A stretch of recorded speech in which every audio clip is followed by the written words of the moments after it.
माझ्या भाग्याचं माझ्या सौख्याचं लीण सोन्याचं माझं कुंकू रोज पूजिते रोज जपिते लाख मोलाचं माझं कुंकू हा हा हा कुंकू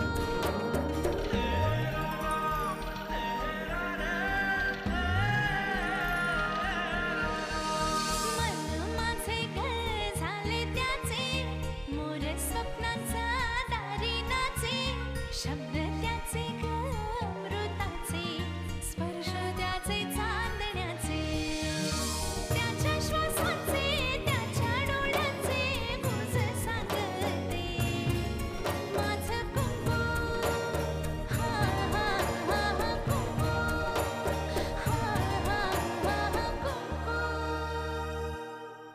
जरा तुझा कॅमेरा दे ना. या सभांच्या यशामुळे ना दिवाळी आधीच दिवाळीचा गोडवा घरामध्ये आलाय. हात पाय तोडायला तरी जवळ यावं लागेल का नाही? नेमका कॅमेरा नाहीये. मी आत्याबाईंकडे गेलो होतो. ती कसली तरी पूजा आहे ना आज. कसली तरी नाही रे, आज वसुबारस आहे ना, त्याची पूजा आहे.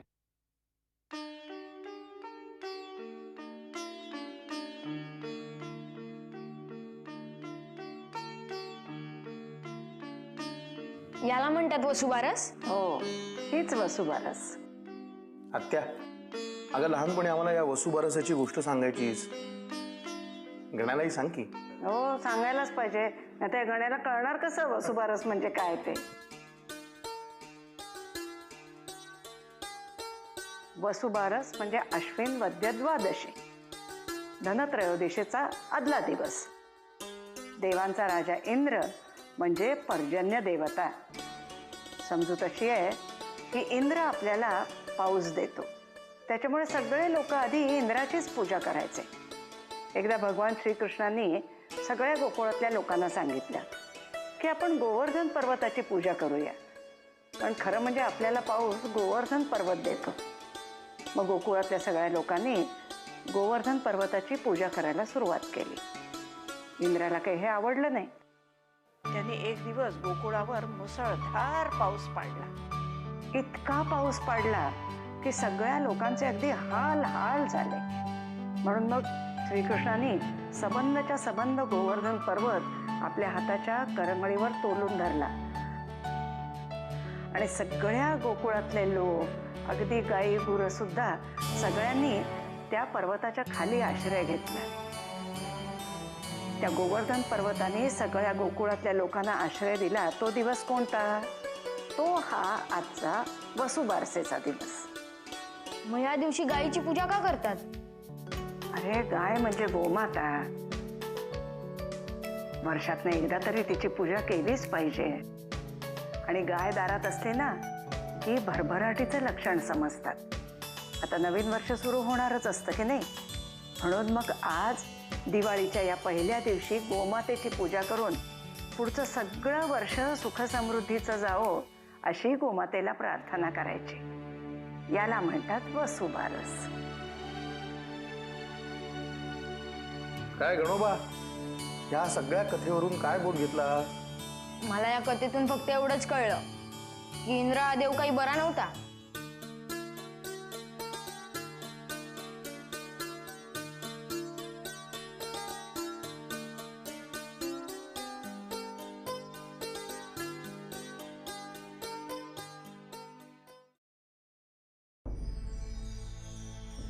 काय बोलले?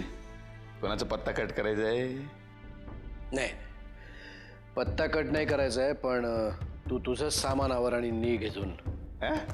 कायमचं पाठवत नाही आहे, पण ह्या निवडणुका होईपर्यंत तुझा. अरे काय दादा, अन्याय आहे माझ्यावर. दिवाळीसारखा मोठा सण तोंडावर आलाय आणि बायका पोरांपासून आपल्या सगळ्या लोकांपासून तोडतोच होय मला. परशू, तुझं तुझ्या बायका पोरांवर किती प्रेम आहे मला चांगलंच माहिती आहे. आणि माझी सगळी माणसं माझ्यासोबतच असणार आहेत रे. मी फक्त तुला दूर पाठवतोय. वाकनिसांकडून थोडेफार पैसे घे आणि निघ इथून. म्हणजे मी तुझं कोणीच नाही होय? मी दोघांच्या आया वेगळ्या असल्या तरी बाप एकच आहे, रगत एकच वाहते. तसं असलं तरी असली नाती मी मानत नाही. आणि आणि मुळात जनावर आणि माणूस यातला फरक मला चांगलाच कळतो. नाही तसं असेल तर नाती जपण्यात मला बी काही इंटरेस्ट नाही बरं का.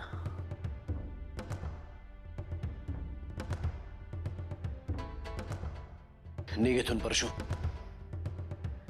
कारण माझ्या घरात मी अनोळखी माणसांना ठेवत नाही. हे घर माझं बी एवढं लक्षात ठेव, कुठं बी जाणार नाही मी तुला तुझं मत विचारलं नाही परशू, आदेश दिलाय. तू काय सुप्रीम कोर्ट आहे रे आदेश द्यायला. माझ्या घरात माझा शब्द अंतिम आहे. तुझ्या लोकांसाठी असेल, माझ्यासाठी नाही. तसं असेल तर तुझ्यासाठी आता वेगळी भाषा वापरावी लागेल मला. वापर की, कुठली बी वेगळी भाषा वापर. जे काही वेगळं करायचं असेल ते करून घे. मी कुठं बी जाणार नाही.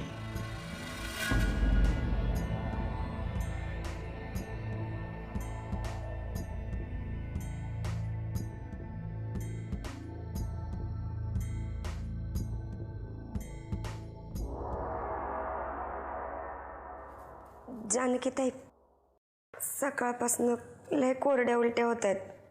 मळमळत आहे पण सकाळपासून. अरे देवा, डॉक्टरांना फोन केला पाहिजे ना. नाही नको, मी आता हा असा त्रास होणारच ना. अगं पण कुठे ना कुठेतरी हे थांबलं पाहिजे ना. थांबलं पाहिजे म्हणजे? अगं सुगंधा, जसे जसे दिवस जातील तसा तुला जास्त त्रास होईल. जानकीताई, आता माझ्या नशिबात त्रास सहन करणंच आहे. वाटोळं झालं माझ्या जन्माचं. अगं पण डॉक्टरांना भेटल्याशिवाय आपल्याला काहीच कळणार नाही. त्यांना भेटल्यानंतर निदान काय काळजी घ्यायची हे तरी कळेल ना. काळजी कुंडीत लावलेल्या गुलाबाच्या रोपट्याची घेतात जानकीताई, उकिरड्यावर उगवलेल्या निवडुंगाची नाही. त्याच्याकडे दुर्लक्षच करायचं असतं. आणि तुम्ही घेताय ती काळजी खूप आहे माझ्यासाठी.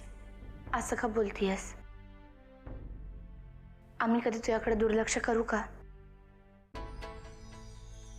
जानकीताई, तुझे लई उपकार आहेत बघ माझ्यावर. उपकाराची भाषा करू नकोस, हे माझं कर्तव्य आहे. काही वाटलं तर मला येऊन सांग. जा.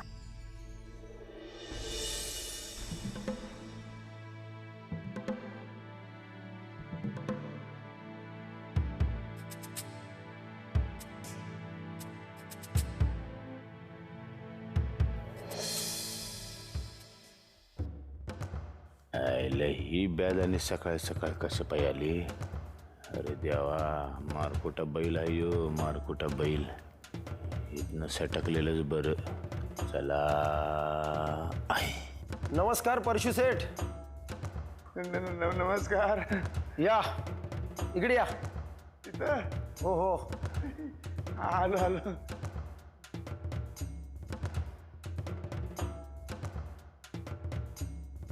काय ओळखलं का मला? ओळखलं की. मी पाठारे, तोच मारकुटा पाठारे. काय काय काय काम काय? चला, मोरजकर साहेबांनी बोलवलंय तुम्हाला. हो पण कशा पाहिजे म्हणजे मी काय केलेलंच नाही. कसं आहे, मला लई कामं असतात इथं. नरसिंह किल्लेदारचा भाऊ आहे मी. नरसिंह किल्लेदारचा भाऊ. लई कामं असतात, बिझी माणूस. परशू, काय दादा? काय सकाळी सकाळी माझ्या नावाने गळा काढतोयस? काय झालंय? हा तसं नाही रे बाबा. पाठारे साहेब बसा. हा बसा बसा बसा. अरे हे काय म्हणतात, पोलीस स्टेशनवर चला म्हणतात. काही बी केलेलं नसताना रे.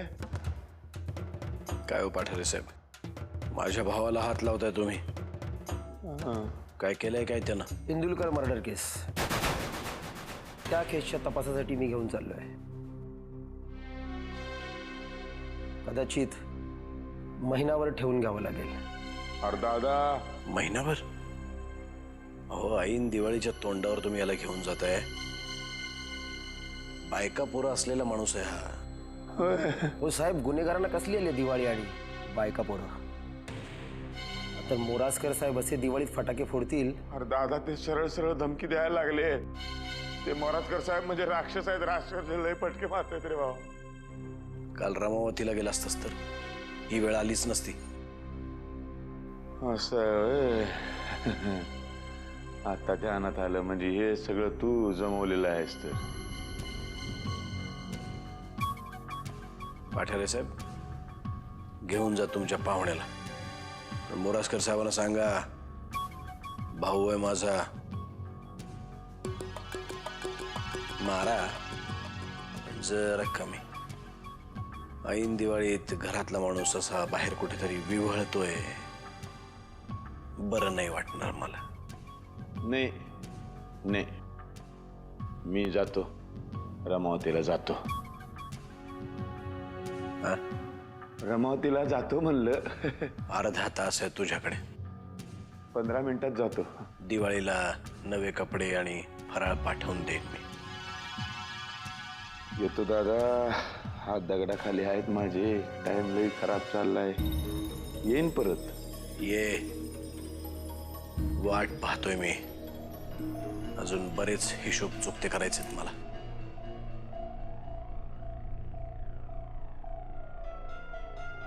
येतो साहेब.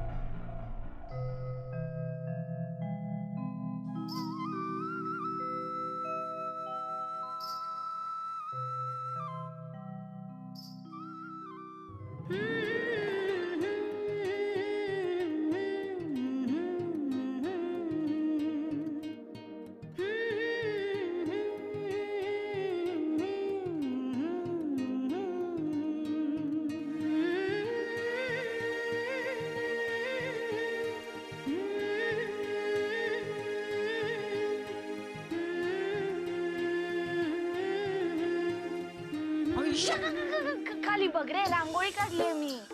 कसली भारी रांगोळी आहे ग. ताई, मी जरा मदत करू का? नाही नको गण्या, नको नको नको नको रे, नको. मी खूप मेहनतीने काढली. तू शांत उभा राहा, तीच माझ्यासाठी मदत आहे. एक टिपका काढतो. ठिपका. गण्या नको रे. ए वाव, जानकी, काय सुंदर रांगोळी काढली आहेस ग. काही राहिलंय का, मी मदत करू? नाही नको, झालंय सगळं. अगं निदान ठिपके तरी काढू दे ना.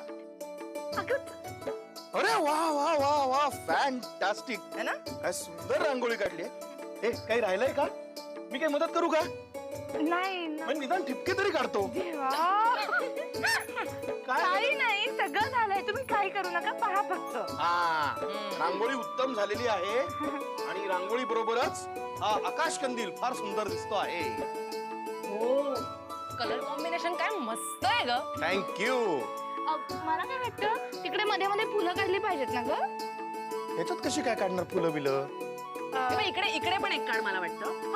आणि त्या बाजूला एक काढ तिकडे. आकाश कंदिलाचं म्हण. कडे मी अशी थोडी थोडी लक्ष दे ना, जरा आकाश कंदिलाविषयी चाललंय. नाही ते चांगलं आहे की. ऐका, हे थोडं आकाश कंदिलाचं कौतुक कर. सगळीकडे एवढा विचारतो मी, आकाश कंदील कसा झालाय लक्षच देत नाही तुम्ही कोणी. नाही रे नाही, खरंच छान आहे कंदील. पण मी काय विचारते, तू हा कंदील अहिल्या काकूच्या मदतीने बनवलास का? का ग, का? नाही, त्यात दिवा न टाकताच एकदम पेटल्यासारखं वाटतंय ना, म्हणून विचारलं. हे बघ, कोणाच्याही व्यंगावर असं बोलू नये. अच्छा, तू इथे जाम बोलतोस, पण काकूच्या समोर तुझं सुद्धा तथपपच होतं, कळलं ना? हे बघ, लहान मुलांनी इतकं स्पष्ट बोलायचं नसतं. आई शपथ, मला लय मजा येते. आपण जर का अहिल्याताईंबद्दल असंच बोलत राहिलो ना, तर दिवसभर हसतच बसू. हसा हसा, भरपूर हसा. काय, राग व्यक्त करायला हसणं ही प्रतिक्रिया असावी, सवय नसावी. नाही, पण आता खरंच बास झाला. नाहीतर अहिल्या काकूला नक्की कळेल की आपण तिच्याबद्दलच बोलतोय. कारण काय ना, जनरली भिंतींना कान असतात हे सगळ्यांना माहिती आहे. पण अहिल्या काकूच्या कानालाच भिंत आहे, त्यामुळे तिला नक्की कळेल की आपण तिच्याबद्दलच बोलतोय. पाहिलं, कोणालाही हसायला आलेलं नाहीये, कारण खरंय खरंय खरंय. पण सांगा ना कसा झाला आकाशकंदील. अरे नाही, खरंच खूप छान झालं, खूप छान झालं. Thank you thank you. ये ग ठिपके दे. कुठे कुठे कुठे कुठे जरा माझं कौतुक, लगेच ठिपक्यांचं कौतुक बघू. अरे जे दिसतंय ना ते इथे इथे काय मी इथं फुलं काढतो.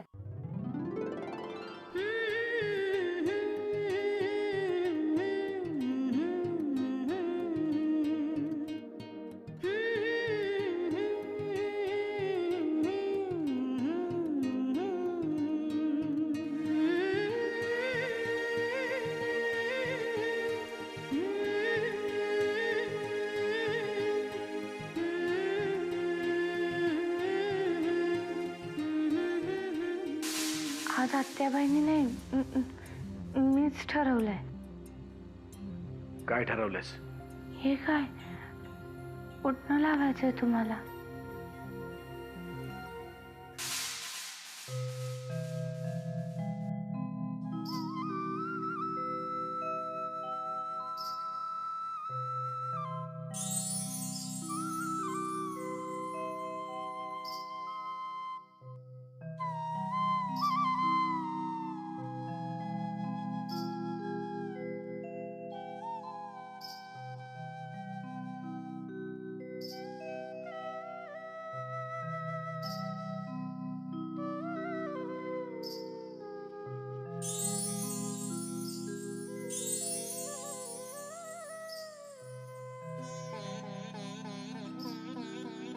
अगं अगं हो हो हो.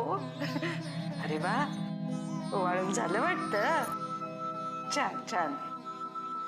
अशीच हसत राहा ग बाई. ही प्रत्येक पणती जशी स्वतः जळून दुसऱ्यांना प्रकाश देते, तसंच या घरातल्या प्रत्येकासाठी काहीतरी करण्याची संधी मला मिळू दे. आत्याबाईंसारखं मला कणखर बनू दे, ह्यांच्यासारखं एकाग्र बनू दे. गण्याचा निरागसपणा आणि सुमितेचा सोशिकपणा मला मिळू देत. अमृताचा एकटेपणा जाऊन तिच्या चेहऱ्यावर पुन्हा पहिल्यासारखं हसू येऊ देत. या घरातला पहिला दिवस माझ्यासाठी जितका अनोळखी होता, तितकाच प्रत्येक दिवस माझ्यासाठी ओळखीचा होऊ देत. या घरात आल्यानंतरचे अनेक क्षण माझ्या हातून निसटून गेले, पण आता येणारा प्रत्येक क्षण मला पकडून ठेवायचा आहे स्वतःसाठी.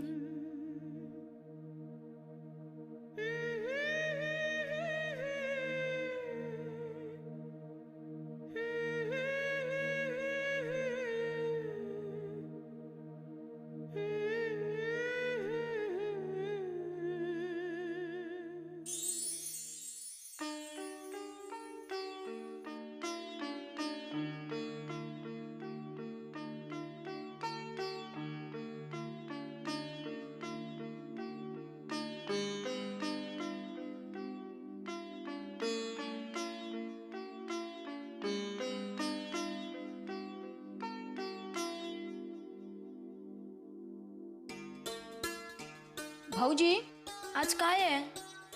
आज धनत्रयोदशी. दिवाळीत प्रत्येक दिवशी कसली ना कसली तरी पूजा असतेच. मग तुला काय वाटलं दिवाळी म्हणजे फक्त फटाके फोडणे? अरे दिवाळी म्हणजे आनंद, दिवाळी म्हणजे नवचैतन्य, दिवाळी म्हणजे सगळ्यांनी मिळून साजरा करण्याचा आनंद. काय आतेबाई बरोबर बोलतोय ना? वा, लहानपणी शिकवलेलं सगळं लक्षात आहे की तुझ्या? अगं जसंच्या तसं सगळं लक्षात आहे. परीक्षेला बसव बघ मग. काय वामन? काय? नाही नाही, मी नाही बसणार या परीक्षेला.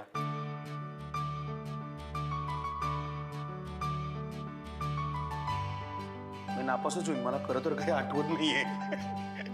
पण गण्या, तू हे असे सगळे प्रश्न आहेत ना डायरेक्ट दादाला विचारायच्या.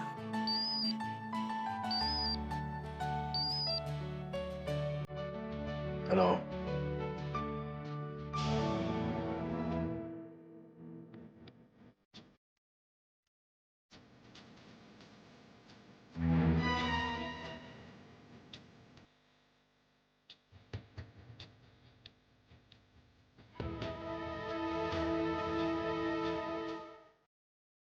हॅलो.